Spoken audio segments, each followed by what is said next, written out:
നമുക്കിന്നൊരു സിമ്പിൾ കോൺ റെസിപ്പി നോക്കാം. സോ ആദ്യം തന്നെ കോൺ എടുത്തിട്ട് ഒന്ന് വേവിക്കാൻ വയ്ക്കുക. വേവിക്കാൻ വെച്ചിട്ടുണ്ട്.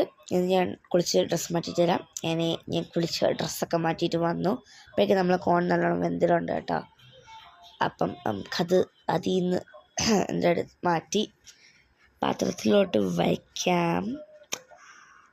ദെൻ ആഫ്റ്റർ ദാറ്റ് എനിക്കിത് അറിയില്ല. സോ അരി അറിയുന്ന ആളെ കൊണ്ട് കൊടുത്ത് അരിഞ്ഞ് കൊണ്ടുവന്നു. ദെൻ ടേക്ക് എ പാൻ, കത്തിക്കുക, add some butter. It's a very simple recipe. കുറച്ച് കോണ്, അതിനുശേഷം ഉപ്പ്, കുരുമുളക്, oregano, chilli flakes and oregano is optional. Okay, and this is a creamy corn. Creamy ആവാൻ ജസ്റ്റ് കുറച്ച് പാൽ ആഡ് ചെയ്താൽ മതി, വേറൊന്നുമില്ല. ഓക്കെ, കുറച്ച് പാൽ ആഡ് ചെയ്ത് അതിങ്ങനെ തിളച്ചിട്ട് ഒന്ന് വറ്റി വരുമ്പോൾ ഐറ്റം ഇസ് റെഡി. ചീസ് ഉണ്ടെങ്കിൽ ഇടാം, പക്ഷെ എൻ്റെ കയ്യിലില്ല. എനിവേസ്, അപ്പോൾ നമുക്കിത് കഴിച്ച് നോക്കാം.